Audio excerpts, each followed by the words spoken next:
Bem-vindos ao Sucesso.pt. Esta semana vamos conhecer os desafios da Via Verde, uma empresa com 3 décadas que criou a inovação mundial do sistema de pagamento de portagens e de estacionamentos sem bilhete físico.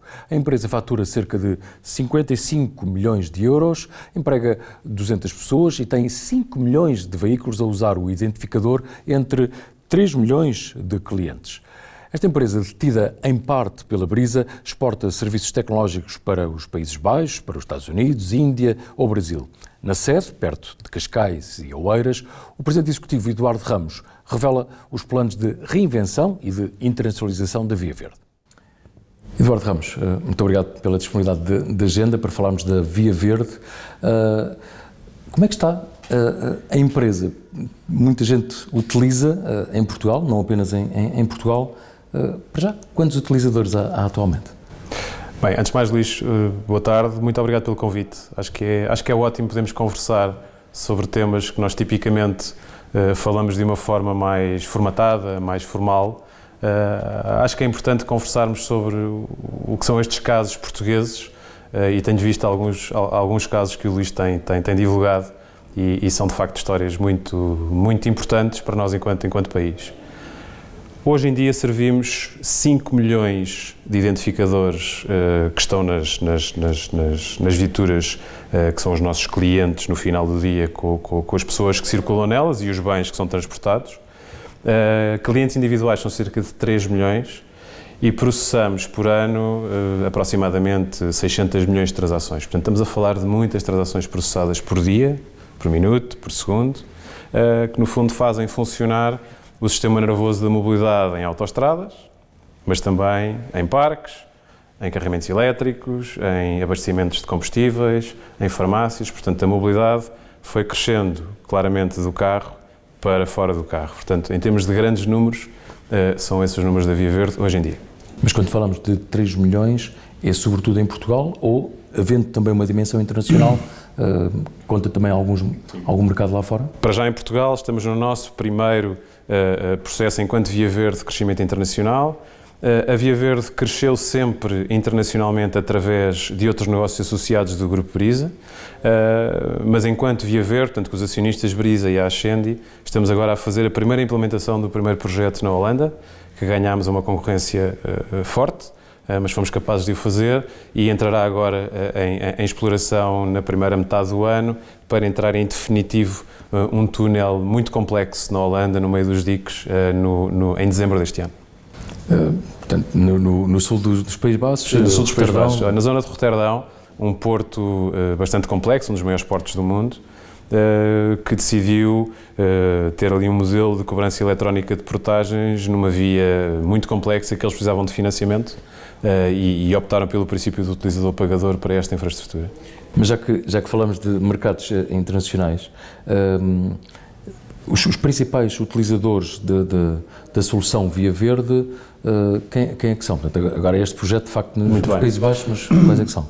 Enquanto modelo, a Via Verde tem como clientes operadores de autoestradas, operadores de parques, irmãs nossas, colegas nossos que precisam de ter as suas transações processadas, e depois tem o cliente final que usufrui da nossa fluidez, do tempo que tem ao usar a Via Verde, e é curioso porque a Via Verde surge como um desafio muito de eficiência operacional na década de 90, início da década de 90, é pioneira no mundo, e rapidamente passou a ser o foco no cliente, porque efetivamente a Via Verde permite a poupança de tempo e nasceu verde por definição, além do nome, é verde definição, tem menos emissões, tem processos operacionais muito mais otimizados e quer para o cliente final, quer para os operadores que utilizam a Via Verde, é de facto uma solução muito eficaz, muito eficiente e com bom serviço ao cliente.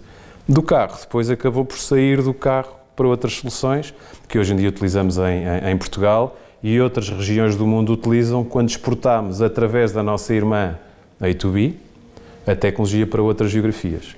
E portanto nós fizemos, como bons portugueses que somos, fizemos nascer várias vias verdes pelo mundo à medida que fomos crescendo ao longo destes 33 anos, com a ajuda da tecnologia que faz funcionar tudo isto.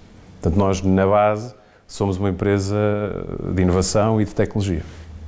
Mas quando eu falava de algumas nacionalidades, de alguns mercados externos, a ideia que eu tenho, posso estar enganado, porque obviamente isso pode ter sido também à boleia, entre aspas, da operação da Brisa, mas o Brasil foi dos primeiros a receber, esta tecnologia portuguesa. O Brasil, através das nossas equipas que cresceram a atividade para o Brasil, levaram os processos e a nossa tecnologia e deram origem, em conjunto com os nossos parceiros locais, ao Sem Parar, que continua a ser a operadora de cobrança eletrónica de mobilidade no Brasil.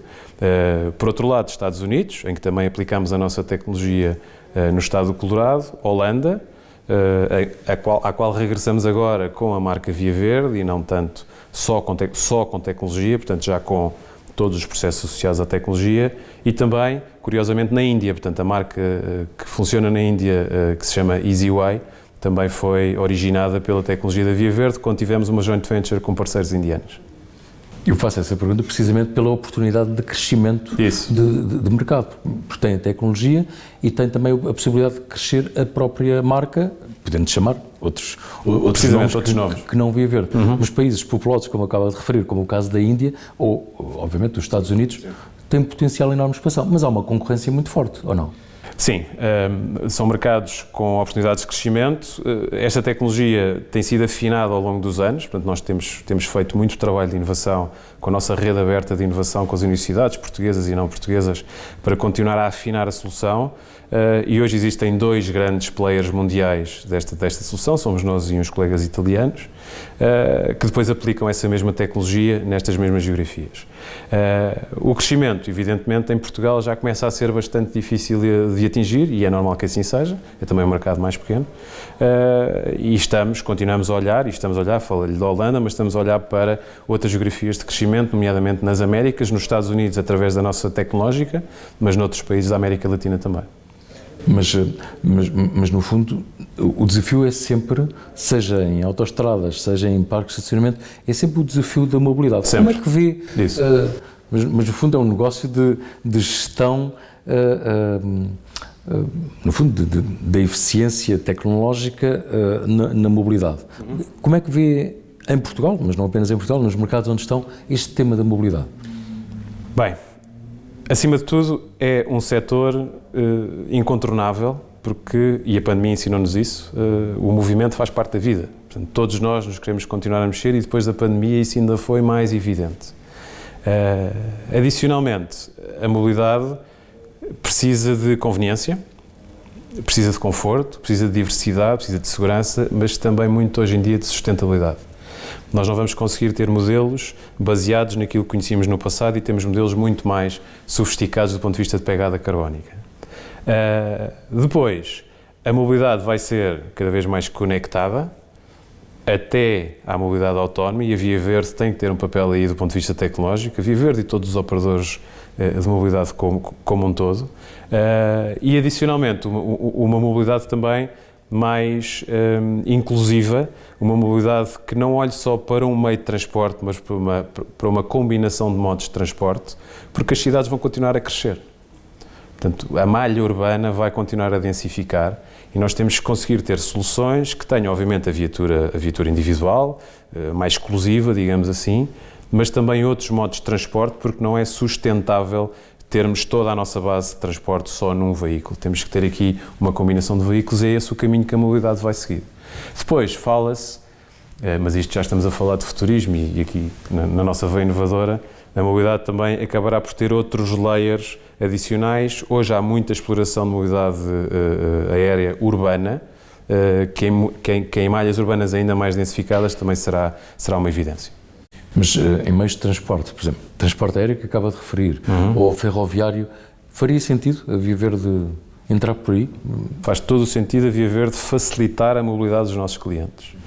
E é essa a nossa proposição, é esse o nosso propósito. Facilitar a mobilidade, dar tempo e garantir que essa mobilidade ocorre com fluidez, com o menos dor possível e que as pessoas de facto tenham uma experiência boa quando, por exemplo, entram num parque de estacionamento ou estacionam com a app do Via Verde Estacionar, carregam num botão e está feito, certo? Uma experiência fluida, tirando todos os entraves que já temos tantos e que para isso não precisamos. Portanto, toda essa conveniência seja mobilidade rodoviária, seja mobilidade ferroviária, pilotos, que estamos cada vez mais a fazer com operadores de transportes públicos e que vão ser o futuro da mobilidade também. Quantas pessoas é que atualmente trabalham para... A equipa da Via Verde não é muito grande no universo do Grupo Prisa e mesmo do Grupo Ascendi. Nós estamos a falar aqui de 200 pessoas que estão muito dedicadas a isto, pessoas com um nível de competências muito elevado, do ponto de vista de produto, do ponto de vista técnico, do ponto de vista de marketing. E depois no mercado Holanda temos uma equipa pequena que está a implementar o projeto, que chegará a cerca de 20 pessoas. E depois acabam por funcionar em outsourcing ou em ligação com algumas empresas? Em ligação. Portanto, nós não temos a arrogância de achar que conseguimos fazer tudo, não sabemos fazer tudo. Temos parcerias com muitas entidades, uma delas, a nossa irmã E2B, que referi há pouco, e que nos dá o aporte tecnológico para nós conseguirmos implementar os produtos que desenhamos e que entregamos aos nossos clientes. Sendo uma empresa que, no fundo, tem um suporte tecnológico, mas do pagamento de uma determinada taxa, como todas as empresas, podem ter reclamações. Certo. Há assim alguma reclamação ou algum descontentamento tipo relativamente ao vosso cliente? Não? O nosso cliente, as perguntas, a esmagadora maioria de questões que temos do nosso atendimento ao cliente são esclarecimentos, são pedidos de esclarecimento sobre o percurso, sobre o valor desse percurso, e isso tipicamente se resolve bem. Temas mais relacionados com sinistralidade é um tema que nos foge mais ao nosso âmbito, mas nós também tentamos encaminhar para colegas nossos, portanto, temas que são mais graves e que nós tentamos resolver, mas as reclamações são muito ligadas ao esclarecimento do percurso e ao preço deste mesmo percurso. Relativamente ainda a futuro e falando da utilidade das pessoas, eu estava a falar de um aspecto mais adverso relativamente às pessoas, mas, por exemplo, as pessoas cada vez mais têm a questão da necessidade do carregamento elétrico. Isso. É algo que querem apostar bastante em Portugal. Sem dúvida. Há espaço para crescer. É um desígnio dos nossos acionistas e a Via Verde tem um papel fundamental aí. Tem um papel fundamental aí em termos da rede, da disponibilidade de rede, e de facto a nossa marca Via Verde Elétrico surge com esse objetivo.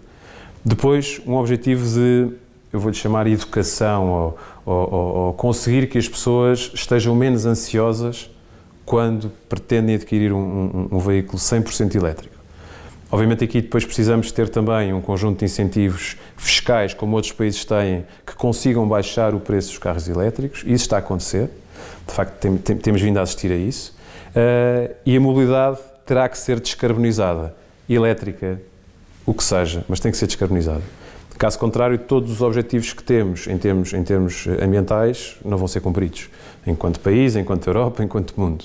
E, portanto, isso tem que acontecer. E mais, os clientes pedem-nos que isso aconteça. Mais uma vez, em contexto de mobilidade urbana, isso ainda é mais evidente. Será que ainda há percepção? É uma pergunta que faço. Sim. Não sei se existe essa percepção. Estamos a falar de uma inovação portuguesa a nível mundial. Sem dúvida. Mas os portugueses já esqueceram? Acho que não. Não? Acho que não. Ainda há essa percepção? Acho que não. Que é algo made in Portugal? Completamente. Repare, é uma inovação nossa. Contemporaneamente surgiu algo parecido e que depois evoluiu para os tais parceiros, colegas, concorrentes, às vezes italianos, da Telepass, que criaram um conceito semelhante para o Mundial de 90, o Mundial de Futebol de 90, uma coisa parecida.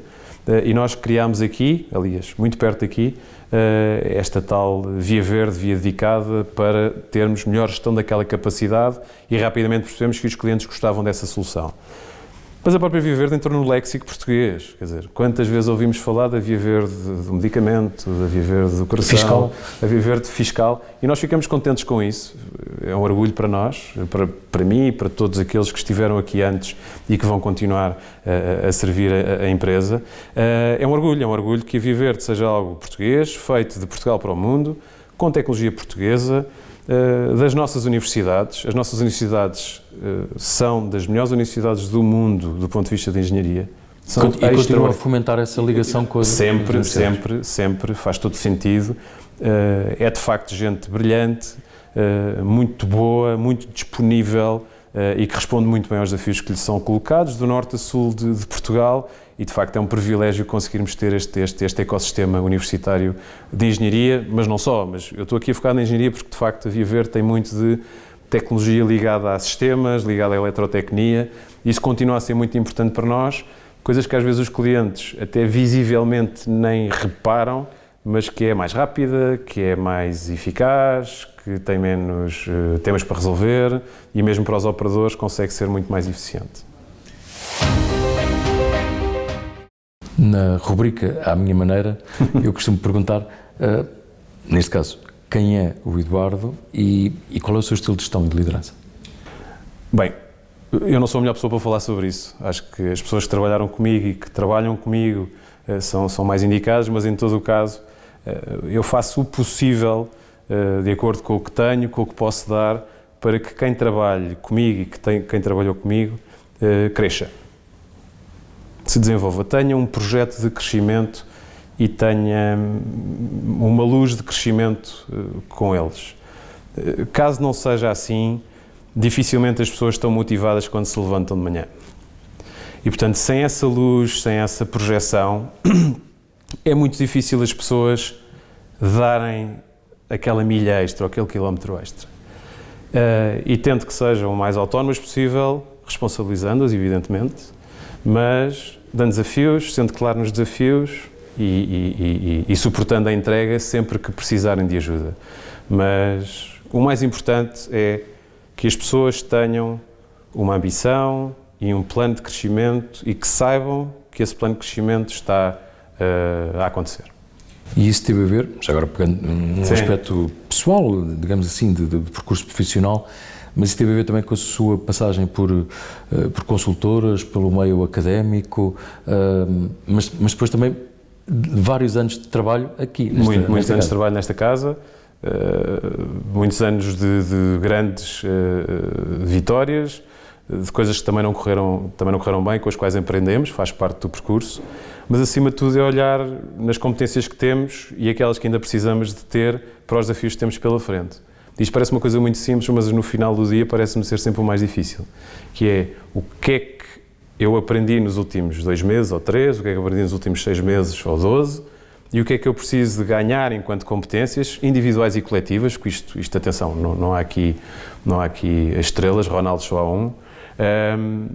Como é que nós vamos conseguir ganhar essas competências para continuar a entregar bem? Porque o nível de ambição tem que continuar a existir. No Sim Conseguimos, eu pergunto-lhe qual é a maior adversidade, o maior obstáculo que encontrou, seja em termos profissionais, seja em termos pessoais e, sobretudo, como é que superou? Há muitos desafios do ponto de vista organizacional, de profissional, que se ultrapassam com muito trabalho de equipa, mas todos aqueles que foram mais difíceis foram, e volto a esse tema, foram os temas relacionados com pessoas. As pessoas são multidimensionais, têm muitas características, têm muitos temas, têm muitos problemas e muitas vezes as organizações são unidimensionais a olhar para as pessoas que estão connosco e que são nossos colegas e que trabalham connosco.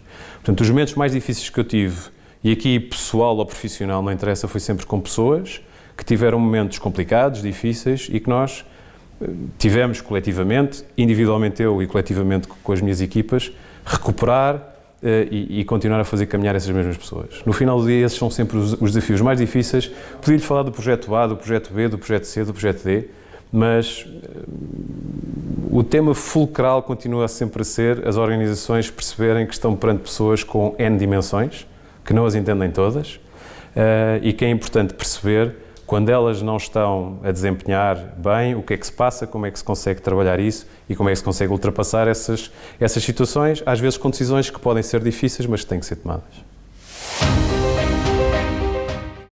Numa visão a 20 anos, digamos assim, como é que imagina, não apenas enquanto gestor, mas também como cidadão, Sim. Como é que imagina o nosso país em 2043, quando estiver a celebrar 900 anos, se considerarmos o Tratado de Zamora, de 1143? Muito bem. Essa pergunta é muito interessante e eu vi, obviamente, a rubrica que estava prevista. Pensei um bocadinho sobre isto e eu estou otimista e vou explicar porquê. Nós temos aqui um tema de ambição, de crescimento enquanto nação. Não podemos pensar nisto só no contexto nacional, mas no contexto europeu em que estamos.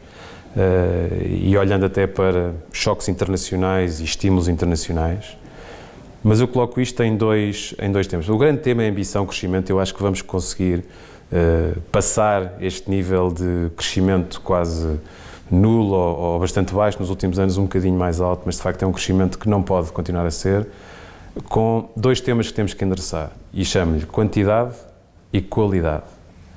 Quantidade porque, se continuarmos como estamos, a nossa população vai de facto diminuir bastante. Os níveis de natalidade são muito baixos e nós precisamos de incentivar níveis de natalidade, por um lado, e ter políticas de imigração, de incorporação de não portugueses e de não portuguesas que nos ajudem a ter a quantidade adequada para aquilo que precisamos de fazer. E depois, qualidade. E qualidade tem muito a ver com a nossa produtividade. Portanto, a junção deste com este vai levar ao crescimento que eu ambiciono e que gostava de ver chegar a 2043. Mas tem que ser uma qualidade mais transversal.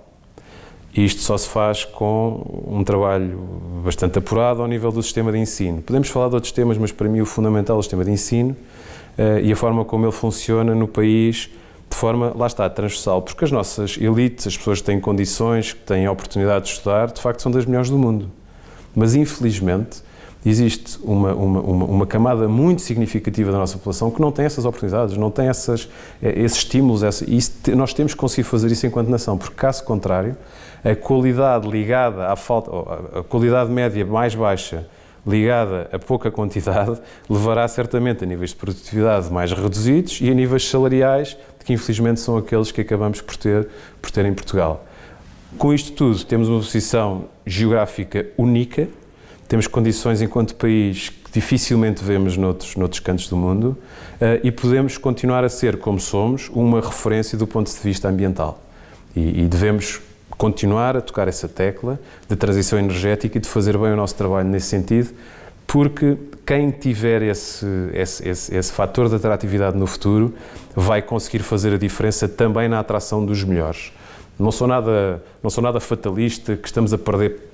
Obviamente as pessoas saem porque não há crescimento, porque não há ambição, porque não há projeto de crescimento. O desafio é ver se voltam, não? É garantir que as pessoas com níveis de qualificação bons, numa economia mais de bens transacionáveis, mas obviamente não pode descurar o turismo porque o nosso país é lindíssimo e, portanto, dificilmente vai perder turismo em quantidade, subir a qualidade desse mesmo turismo e trabalhar por uma economia mais produtiva. Lá está, na junção de quantidade, não podemos deixar que a quantidade baixe e melhorar a qualidade do que temos, transversalmente, porque lá está, as elites continuam a ser das melhores que temos. Mas a propósito de elites, deveria haver mesmo os jovens que têm essas oportunidades. Sim, exatamente. E deveria haver uma espécie de via verde para termos melhores políticos, melhor liderança em Portugal. Melhores políticos, não me pronuncio. Melhores lideranças, sim. Eu acho que nós, enquanto país, precisamos também de trabalhar esse tema da liderança, um tema que eu gosto muito, que é a liderança distribuída. Como é que nós, enquanto organizações, podemos criar, salvo seja, incentivar que novos e novas líderes surjam e se desenvolvam também. Porque isso leva a melhor assunção de risco, a melhor capacidade de gestão de mudança, mais coragem, mais capacidade de geração de riqueza, porque no final do dia vai dar tudo aí. Nós temos que gerar riqueza, nós temos que criar e depois ter o cuidado de a distribuir de forma a que as desigualdades sociais sejam as mínimas possíveis. Mas o modelo de liderança que está a referir, obviamente, não é só para o setor privado, portanto, é para as organizações em geral. Para Portugal, para a Europa tem um desafio difícil, que a Europa não cresce, ou cresce pouco, não é? E quando se olha para o mundo como um todo, de facto temos aqui uma região do mundo que de facto tem níveis de vida bastante razoáveis em média, mas depois se formos ver as desigualdades, estamos a falar aqui às vezes de países com níveis de igualdade muito grandes e o nível médio não sobe. E, portanto, também não cresce, não tem ambição. E temos que continuar a lutar por essa ambição, porque, como lhe disse há pouco naquele tema das pessoas, sem essa luz de ambição, andamos aqui a gerir a semana para chegar à sexta-feira. E não pode ser, tem que ser mais do que isso. Tem que ser um projeto, tem que ser um propósito, tem que ser um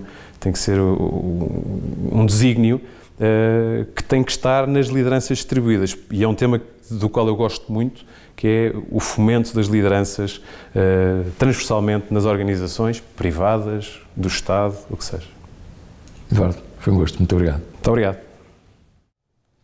E é tudo. Já sabe que pode ver este caso de sucesso em português em amanhã.pt e na Euronews. Aliás, fica disponível no canal YouTube em português. Pode também ouvir em podcast e, claro, ler no jornal Portugal Amanhã, que sai à sexta-feira com o Sol. Conto consigo na próxima semana.